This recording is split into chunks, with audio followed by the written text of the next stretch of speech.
Ayun na, nakita. Good morning po mga kabida at may po ay araw na linggo, September 29. Sa lahat, magandang umaga at happy birthday po sa lahat na celebrate ng nakarawan. At doon po naman sa mga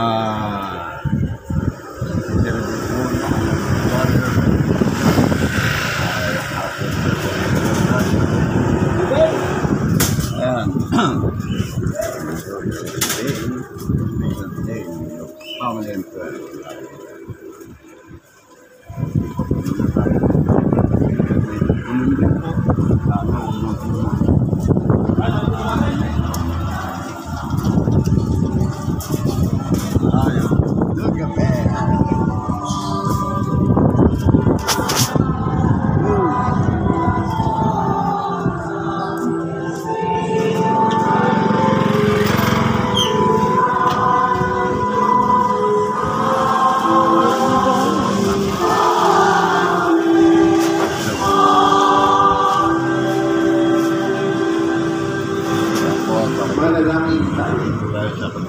Ama naming makapangyarihan, ang iyong kadakilaang magagawa ay magpatawad at ang iyong Ready na ako ng pandesal. Ready na ako pandesal. pagdating mo sa amin ang malakapay na kagandang loob mo na sa amin nilaan upang sa pagkakamit namin sa pangako ng gawin mo mga kasalo sa ibansa. Yung ano mo, bulsa mo, ano ba yan? Sa pamamagitan ng Kristo, kasama ng Espiritu Santo, magpasawala. Ako mga kabida at nandito po tayo. Sana po medyo kulimlim po. At ano mo, hawak mo? Ay, person, hawak mo. Medyo sumilpil ka rin yung tagay dito.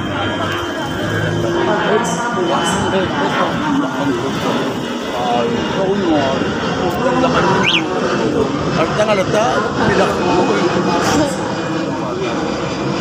lumilipad mo yan. Isang mo ko nakatimpil sa kamay mo. Kasi mo kayo Yung ano. parang siya baka na Sila'y napuspos ng kapangyarihan at nagpahayag noon, ngunit hindi na nila inulit. May naiwang dalawang matandang lalaki sa kampamento. yan pa mga kabida at may banderita sa puso nalalapit kong mga kabida at kakilibra ng ating manang pagpuntatadunay. Ngunit, Ngayon po ayan, ay nalinis na rin po ang anahaw. Ayan po, tingin po natin. pinahakilan din sila ng Espiritu Tayo sa kabilang side. Ayan po. Nakita pala sila ng isang binata at patakbo itong nagpunta kay Moises. Nagkawak mo itong ulan niya, klase. Sina Eldad at Medad ay nagpapahayag sa kampo. No?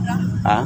Dahil dito, sinabi ni silibra nga. Jose na anak ni Nun, nakatulong ni Moises. Ayan po at malapit na po ang silibra. Bakit di ninyo sila hawayin? Ngunit sinabi ni Moises, nang ba habang ako'y mababawasan ng Maraming karangalan? banderita. Mas gusto ko nga maging propeta ang lahat ng Israelita at napuspos ng Espiritu Para sir, baka ano ba? ito ang salita ng Diyos. Ay, gano'n. Sabi yung 40 ka mo, pag mo nang pabayaran. Gusto ko bayaran mo na rin.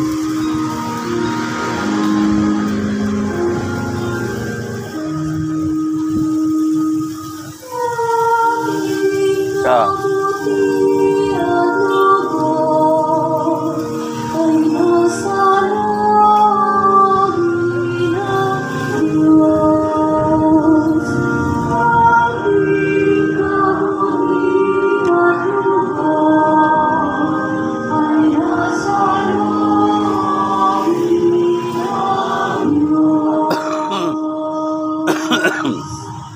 Ang batas ng Panginoon ay batas na walang kulang.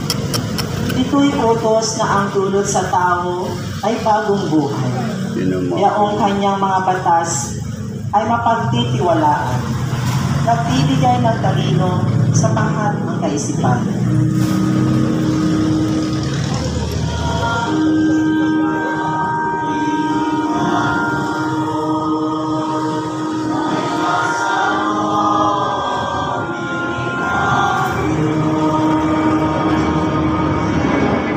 Yaong pagkalang sa puon ay marapat at mabuti. Isang banal na tungkulin na hindi ray ng parang. Maging mga hatol niya ay matuwid na kahatulan. Kapag siya ang humatol, ang pasya ay pantay-pantay.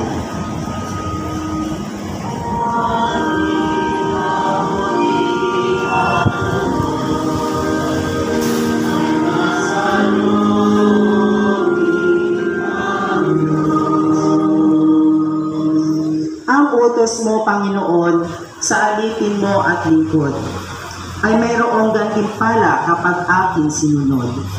Walang taong pumupuna sa gawa niyang hindi angkop. Kaya ako ay ligtas sa lihim magawang buktot.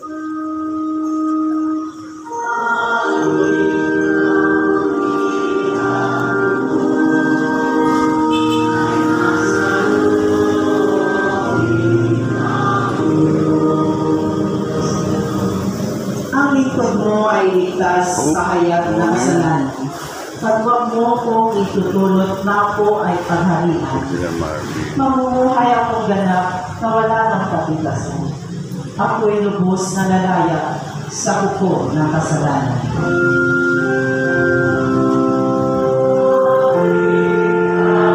Iyan ang kayamanang inipok ninyo para sa mga huling araw. Sumisigaw laban sa inyo ang upa na hindi ninyo ibinigay sa mga gumagapas sa inyong bukirin. Umabot sa langit sa pagdinig ng Panginoong makapangyarihan. Sa lahat, ang mga hinaing ng mga mang-aani na inyong inapi. Nagpakalayo kayo at nagpasasa dito sa lupa. Nagpataba kayong parang mga hayop na papatayin. Hinatulan ninyo at ipinamatay ang mga matuloy. Hindi sila lumaban sa inyo. Ang salita ng Diyos. Salamat sa Diyos.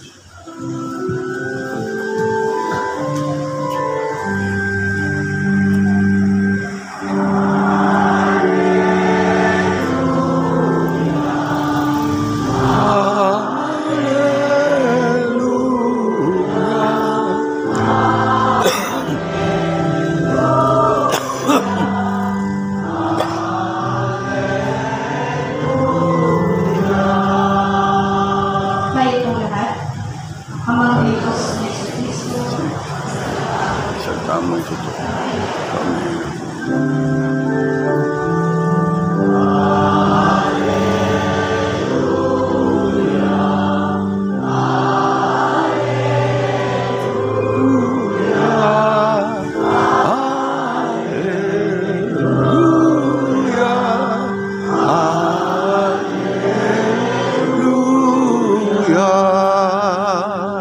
Sumainyo ang Panginoon. At sumainyo rin. Mabuting balita ng Panginoon ayon kay San Marcos. Kapuri sa iyo. Noong panahon yun, sinabi kay Jesus ni Juan, Guro, nakakita po kami ng isang taong nagpapalayas ng mga demonyo sa pamamagitan ng pangalan mo. At pinagpawalan namin sa pagkakabili natin siya kasamahan. Ngunit sinabi ni Jesus, huwag niyo siyang pagpawalan. Sapagkat walang tao matapos gumawa ng kapabalaghan sa pangalan ko, ang agad magsasalita ng masama laban sa akin. Sapagkat ang hindi laban sa akin ay pangit sa akin. Sinasabi ko sa inyo, sino mang magbigay sa inyo ng isang basong tubig dahil sa kayo'y kay Kristo ay tiyak na gagantagpilahan. Mabuti pa sa isang tao na siya'y titinan ng isang malaking galingang bato sa liig at itapon sa dagat kaysa maging sanhi ng pagkakasala ng isa sa mabibigit na ito na nananalig sa akin. Kung ang kamay mo ay nagiging sanhi ng iyong pagkakasala, putulin mo.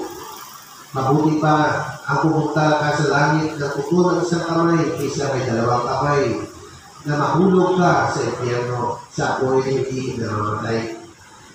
Kung ang paa mo ay nagiging sanhi ng iyong pagkakasala, putulin mo. Mabuti pa mapunta ka sa langit ng putol ng isang paa kaysa may dalawang paa na mahulog ka sa impyerno. At kung ang mata mo ay magiging sanhi ng iyong pagkakasala, luputin mo. Mabuti pa ang pumasok sa kanya ng Diyos ng bulang isang mata kaysa may dalawang mata na mahuhulog ka sa impyerno. Doon hindi namamatay ang mga bukod na kumakain sa kanila. Hindi mamamatay ang bukod. Ang mabuting balita ng ating Panginoon. Isang tatlo naman ang ating saksihan sa Ebanghelyo sa public ministry ng ating Panginoon sa Kristo. Alam mo, sa public ministry ng ating Panginoon sa Kristo, hindi lamang ang kanya ginagawa ang paglilingkod sa mga taong nangangailangan sa kanya. Ang kanyang mga incident sa kanyang public ministry ay mga pagkakataon din kung saan kanyang tinuturuan ang kanyang mga disipulong mga apostoles na mga practical lessons in life, hindi lamang yung mga importante na mga insight tungkol sa theatricals, kundi sa araw-araw na arilan masipungan ng mga sitwasyon, ang ginagawa rin ng ating Panginoon Jesucristo as mga typical instructions, or mga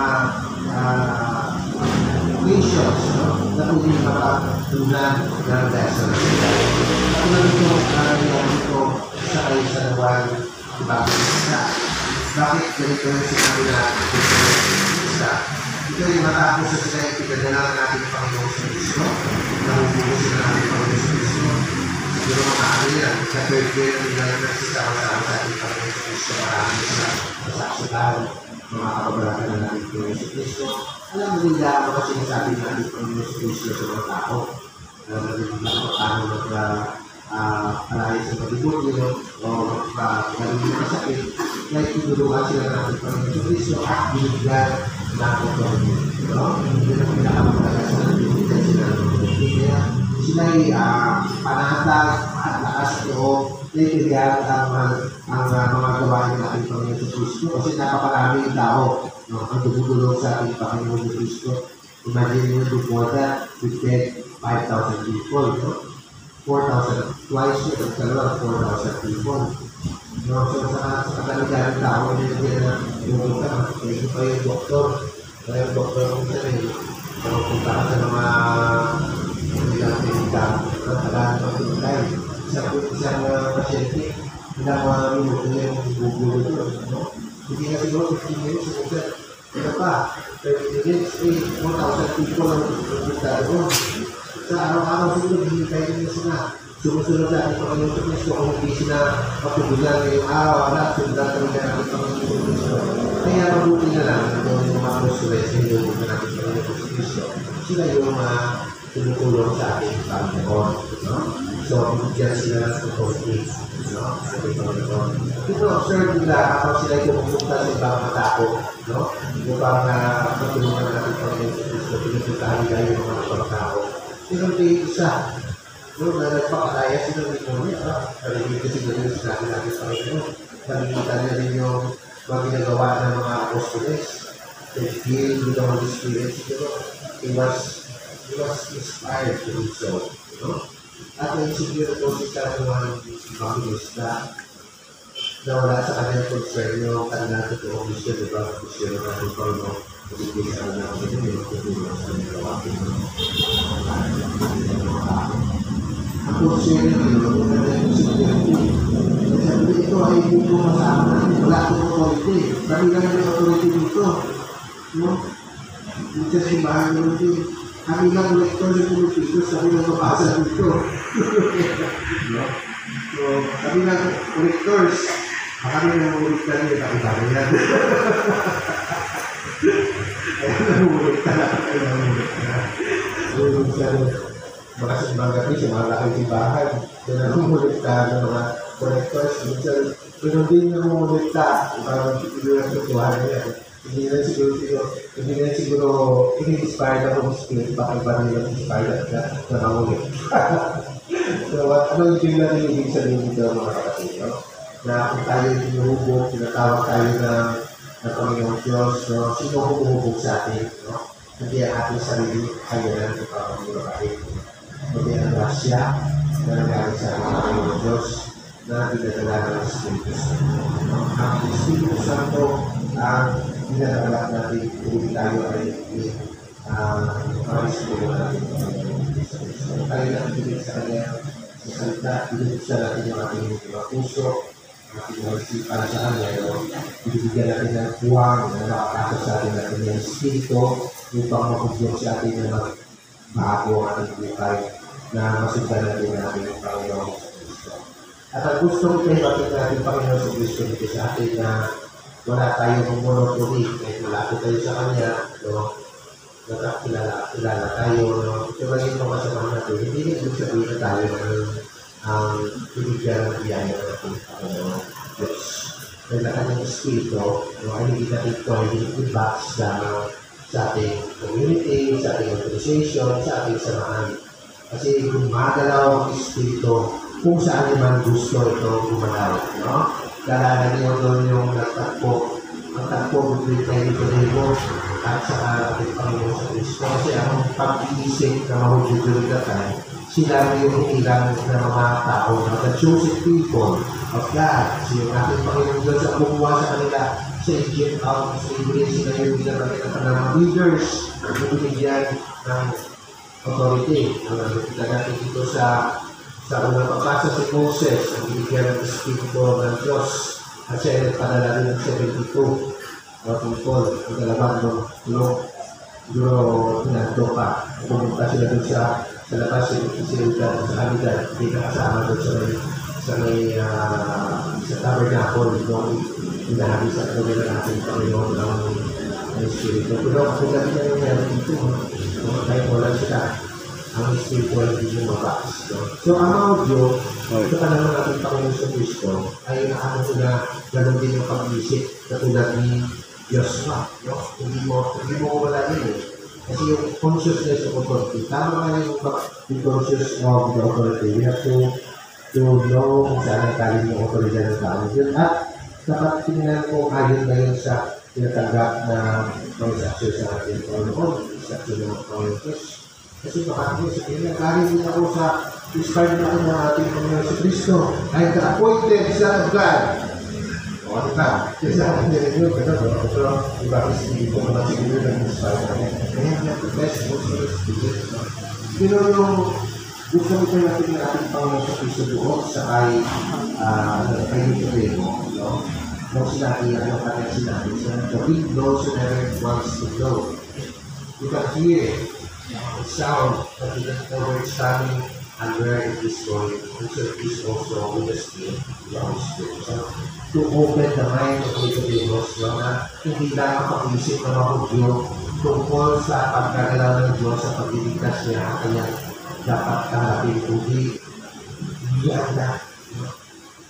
yan sa aksyon ng Panginoong Diyos sa Old Testament ng Moses. Kung dito na ngayon, yung ating Panginoon Kristo, ang Mesiyas. At wala silang alam tungkol sa Mesiyas. It is because it is God, no? Who moves through our Lord Jesus Christ, who brings a new consciousness, a new knowledge, a new way of life to our Lord Jesus Christ. And it is only through the openness to the Spirit that a Jew like Nicodemus already trained in the ways of the Old Testament, already knew the God of Abraham, of Isaac, of Jacob, already knew the implications of the Ten Commandments. Hindi naman makulong sa ganong pag-iisip, hindi buksan ang pag-iisip sa paggalaw ng Espiritu Santo upang matanggap ang pagdating ng Mesiyas na siya magbibigay ng tapunan, no, ng kaganapan na binigay siya ng ating Panginoon Kristo Kristo. Ang importansya, no, of being open to the Spirit. So, tayo rin, ganun din ang mensahe ng ating Panginoon Kristo Kristo. Ganun din ang mensahe niya sa kanyang tanawang Evangelista. Otherwise, kung magkaroon sila sa conscious authority, anong pinagkaiba nila sa mga Pharisee? No? We cannot box the action of God na working among the people. Because ang kanyang gusto ay ipunin na ang lahat upang may lapit sa kanya. Bubugin kanyang ang lahat upang sa bagong pag-isip, bagong buhay sa kanyang ayos mo niya ng plano para sa atin. No? So yan ang gusto mangyari ng Panginoon sa kanyang mga apostles. At makikita natin kung sila mga apostles, yung hindi ang kanyang spirit, sana nakikita sa atong mahubog. Kaya kung nakikita natin yung lahat ng mga tukto nila, lahat ng mga kasalanan nila, lahat ng mga pigasan ng ulo nila. Katulad nito sa mga Evangelista, bilagin ko po sa natin Panginoon na ilang isyoso ito. Sinapit ko na, ngayon ganun, yung malapit na punta natin Panginoon sa Kristo, kita na maraming sumusunod. Ito yung nanay nila sa ating Panginoon sa Kristo. Nung sinabi ng nanay nila sa Panginoon sa Kristo, Panginoon ko, ikaw ay magmahari na. Ito ang aking dalawang anak, nakagaling ito. Ang isa, opinion sa kanan. Ang isa sa kaliwa, na Minister of Defense, yung isa. Dahil naging lahat ang Kristo. Eh, matagal na sila nagsasabi sa ating Panginoon sa Kristo, nandiyan pala kami sa iyo ang effective that, no? Kasi kung siya, no? Hindi alam natin yung Espiritu Santo. Kung siya rin natin pinakamilan. I-suppress the Holy Spirit, no? Kaya, all the time, we have to be open to the Holy Spirit, no? Upang tayo makulbog na Panginoon ayon sa pagiging tunay na katulad ng ating Panginoon sa Kristo. Tunay na pagiging Kristiano.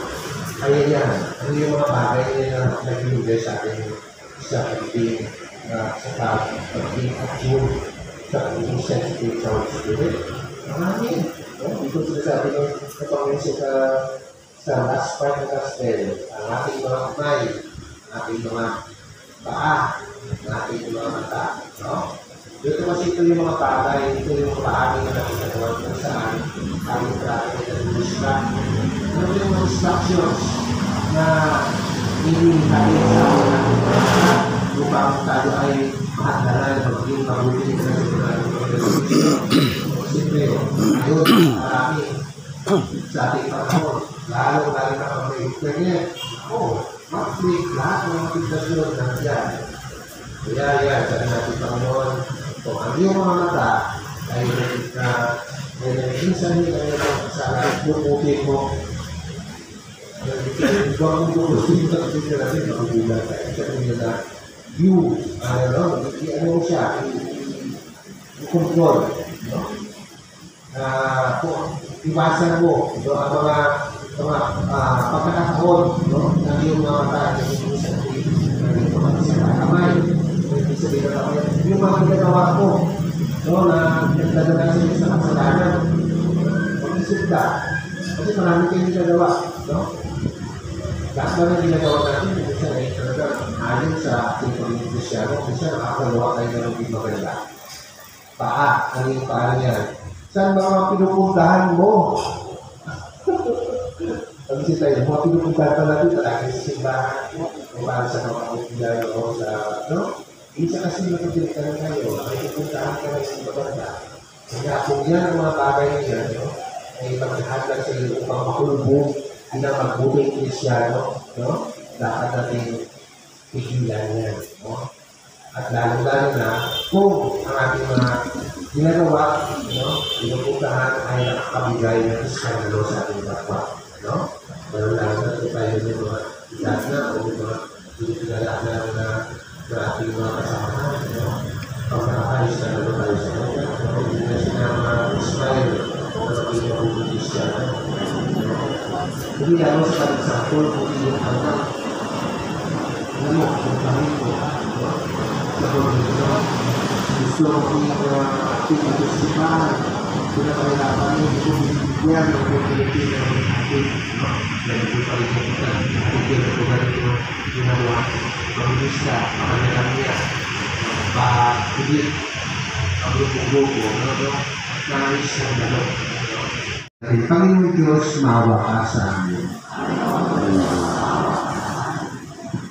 Naway lahat ng Kristiyano ay maging laging handang makipagtulungan sa lahat ng mga taong tapat sa pagkakaduyod ng anumang mabuti. Manalangin tayo. Panginoon Diyos, maawa ka sa amin. Naway maging bukas ang pag-iisip ng mga pinuno ng ating pamayanan, gaya ng Moses at Jesus, sa pag-unawa at pag-nibay ng Espiritu, at maging handa sa pagtalima sa kanyang gabay. Manalangin tayo. Panginoon Diyos, maawa ka sa amin. Naway ang ating mga mandalagat at kanilang pamilya ay manatiling tapat sa kanilang pananampalatayang Kristiyano at mapanatili ang pagmamahalan sa kabila ng kanilang pagkakalayo-layo sa isa't isa. Manalangin tayo. Panginoon Diyos, maawa ka sa amin. Naway may pagkaloob ng mga among tagapagawa sa mga namamasukan at ng mga opisyal sa gobyerno sa kanilang mamamayan ang anumang nararapat para sa kanila. Manalangin tayo. Panginoon Diyos, maawa ka sa amin. Naway mapagtanto natin lahat na ang mga biyaya at kayamanan na pinatuloob ng Diyos ay hindi upang itago at tungkamin, kundi dapat na ibahagi lalo na sa mga nangangailangan. Manalangin tayo. Panginoon Diyos, maawa ka sa amin. Upang tayong lahat ay matutong makinig sa panagboy ng kalikasan at sa pagtanis ng lahat ng biktima ng mga trahedya sa kalikasan at hagupit ng pagbabago ng klima at ng lahat ay matutuloy makalaga para sa daigdig na kinalalagyan natin. Manalangin tayo. Panginoon Diyos, Kapasyon. Hulog ka na. Hulog ka. Yun, yung papel na. Oh, siya na. Wala kang pinto.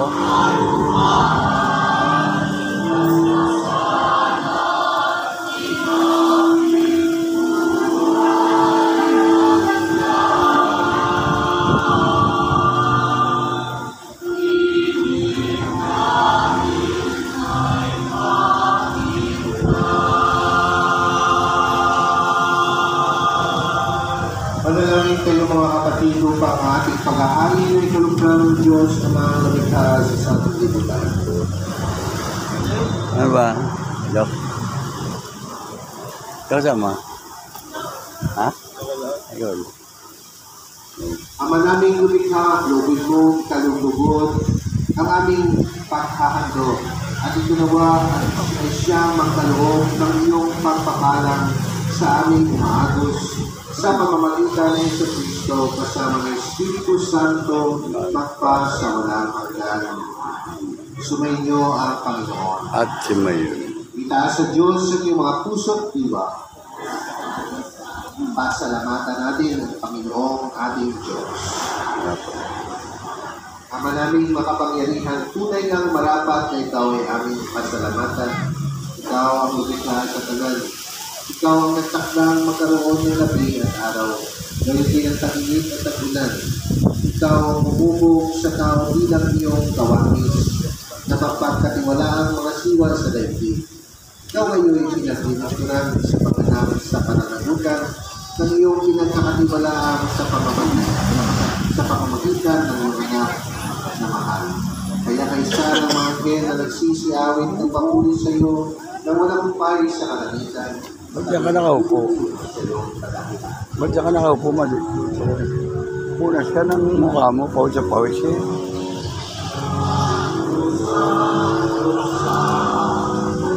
Pason. Di pason. Awak ka dito. Di pason.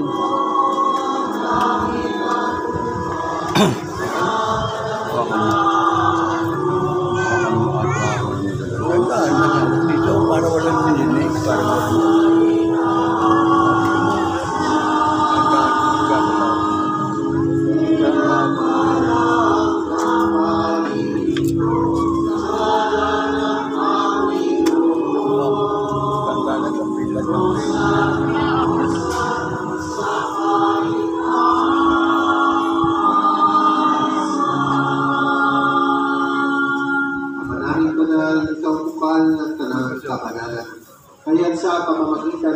Espiritu. Tuwing kong banal ang mga kaloob nito upang para sa amin maging katawan at tubo ng aming Panginoong Jesucristo. Bago niya pinag-isa ng loob ng ito, pinawakan niya ang pinapay. Pinasalamatan kanya, pinaghati-hati Tagal na niyo, yun dun. iniabot sa kanyang mga alagad at sinabi, tagapin niyong lahat ito at amin. Upang ang katawan ay halo para sa iyo. Dahil araw. Ayun, araw. Ayun, Pwede naman nung matapos ang hapunan, pinawakan niya ang kalis. Muli kanyang pinasalamatan. Iniabot niya ang kalis sa kanyang mga alagad at sinabi, tanggapin ninyong lahat ito. Kinunang ba ako? Ito po si Jefferson. Happy birthday po kay Jefferson. Ang aking dugo ay bubuhos para sa inyo at para sa lahat sa ikapagpapatawad ng mga kasalanan. Gawin ninyo ito sa pagkakala sa akin. Amen.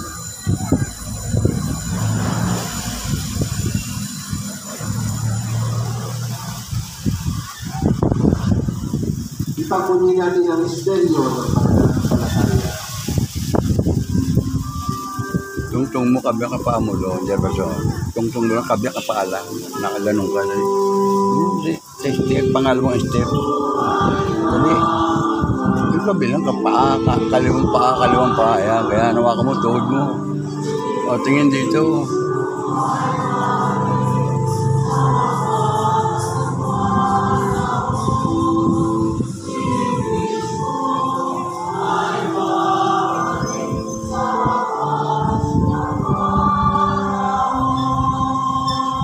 Kuba ka.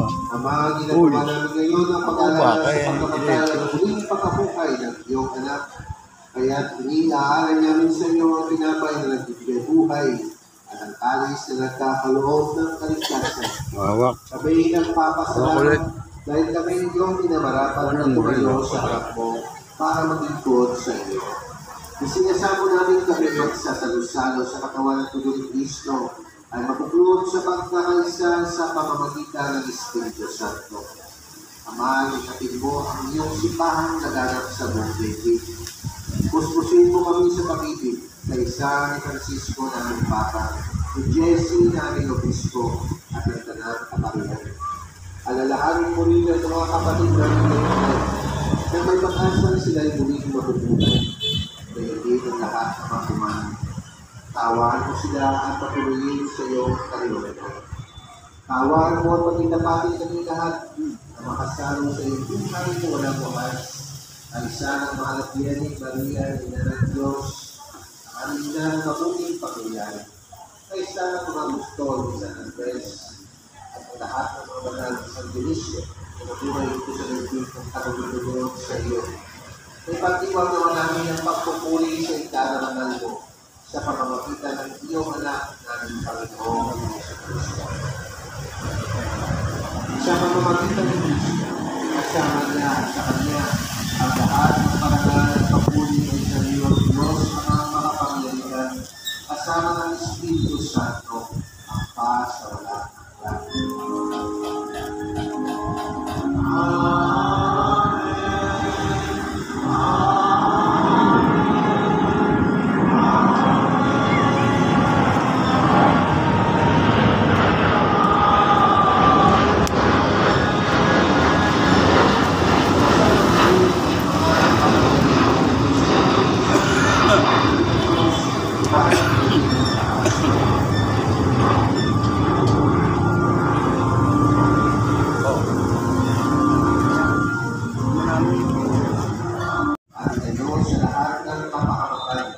Samantala namin pinananabigan ang pinag-araw ng pagpapakaya ng tagapagligtas namin sa Jesucristo.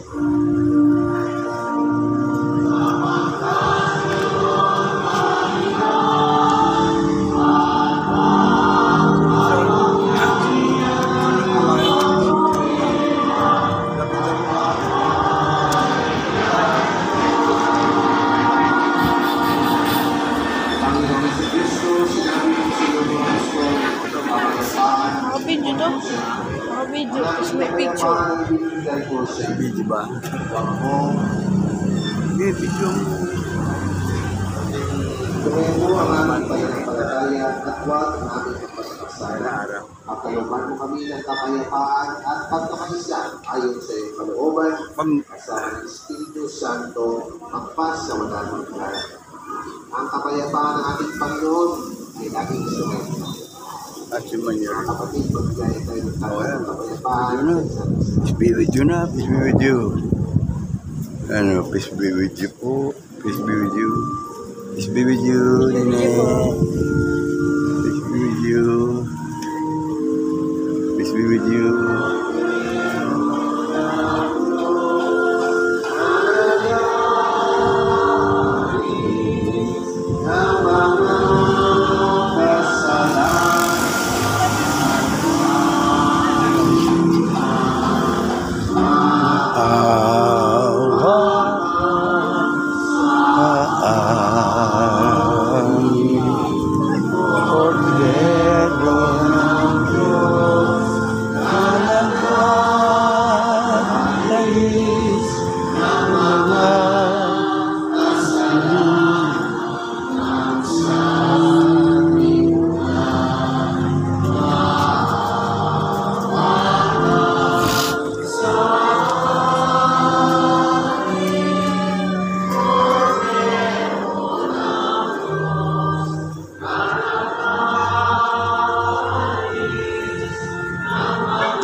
Andiyan, Dennis.